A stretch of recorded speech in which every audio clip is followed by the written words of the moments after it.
बोलो। आज village development committee Chandra की मीटिंग हुई। जैसा कि आप जानते हैं कि हर महीने के पहले एतवार को जहां कमेटी की मीटिंग होती है और इस मीटिंग में ये फैसला किया गया, जो पिछली मीटिंग में हमने जो फैसले लिए थे कि डिग्री कॉलेज जिंद्रा का जो काम रुका हुआ है और जिसको लगभग तकरीबन 3 साल हो गए हैं, और पिछली दफ़ा हमने मीडिया के द्वारा ये खबर जो थी ये हमने एडमिनिस्ट्रेशन तक पहुंचाई थी, लेकिन बड़े अफसोस के साथ कहना पड़ता है कि आज तक इंतजामिया की तरफ से कोई भी एक्शन जो है देखने को नहीं मिला है।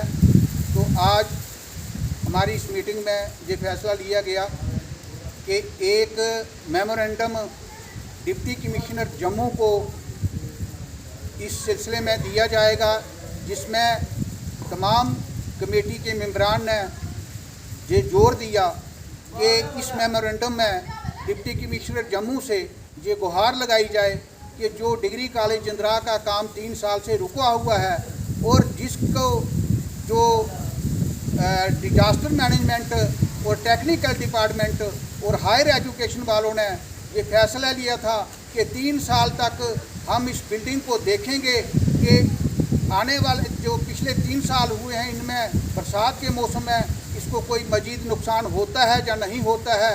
तो हम ये उनसे कहना चाहते हैं बजरिया मेमोरेंडम, हम ये मेमोरेंडम में ये कहेंगे कि ये काम जो है डिग्री कॉलेज का जल्द से जल्द लगाया जाए, ताकि हमारे इस इलाके के बच्चों को जो पढ़ने में दुश्वारी हो रही है उसमें जो जल्द से जल्द बिल्डिंग का काम जो है वो किया जाए।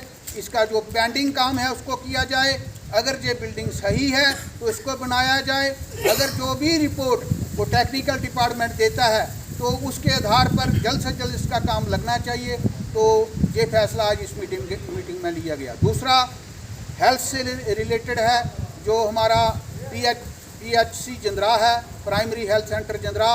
पिछली मीटिंग में हमने ये कहा था कि एक हमारी जो मेडिकल ऑफिसर जो है जिसको CMO दफ्तर जम्मू में अटैच किया है उसको जल्द से जल्द उसकी अटैचमेंट ख़त्म करके उसको जहां भेजा जाए, ताकि जहां लोगों को बड़ी परेशानी आ रही है, लोगों को इलाज मुआवजे में बड़ी परेशानी आ रही है, क्योंकि जहां पर प्राइमरी हेल्थ सेंटर में मेडिकल ऑफिसर का होना बहुत ज़रूरी है।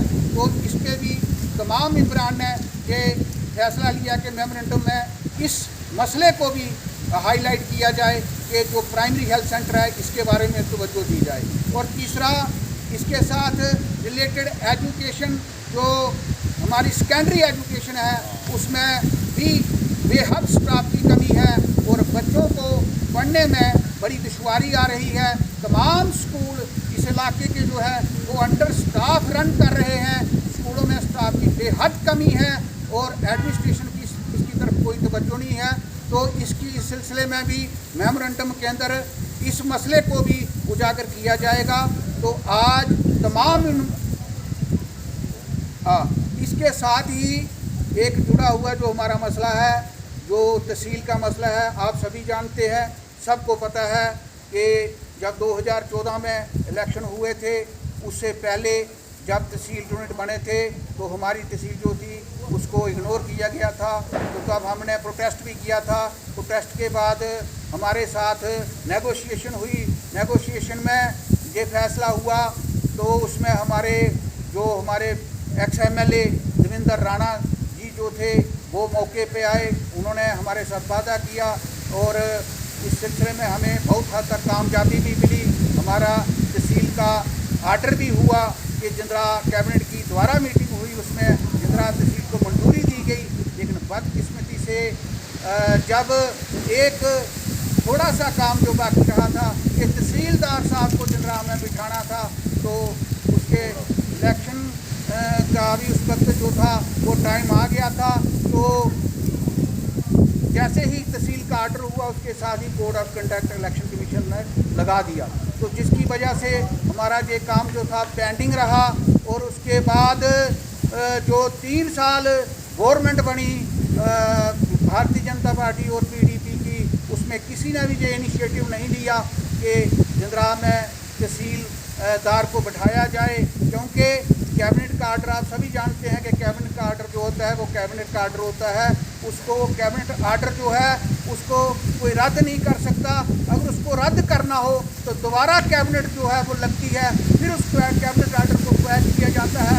बदकिस्मती से 3 साल तक जो गवर्नमेंट रही उन्होंने इसके ऊपर कोई इनिशिएटिव नहीं लिया, तो हमारी तहसील जो थी वो पेंडिंग रही।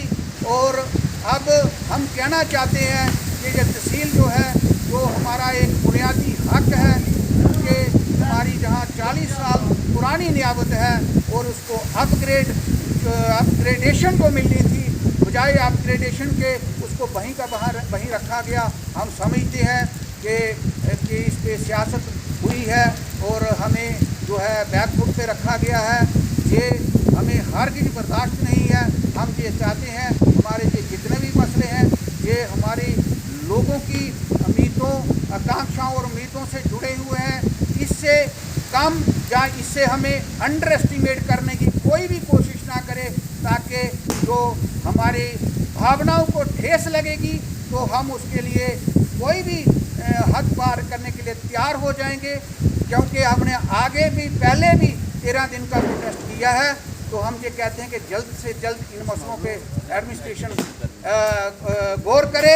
अगर एजिटेशन इन मसलों पे गौर नहीं करती है तो फिर जनता के पास एक ही विकल्प बचता है कि हम रोडों पे आएंगे, हम रोड ब्लॉक करेंगे, क्योंकि जो हमें संवैधानिक जो हमारा हक बनता है, क्योंकि पब्लिक यही कर सकती है कि अगर एडमिनिस्ट्रेशन उनकी बात नहीं सुनती तो फिर पब्लिक जो है वो नारे लगाती है, वो हड़ताल करती है, एजिटेशन करती है, लोग सड़कों पे आते हैं और अपनी आवाज़ बुलंद करते हैं। तो इन्हीं अल्फाज के साथ आज की मैं इस मीटिंग जो है इसको हम ख़त्म करते हैं और उम्मीद करते हैं कि एडमिनिस्ट्रेशन जो है वो सोई हुई नींद से जागेगी और हमारे इन मसलों का हल होगा।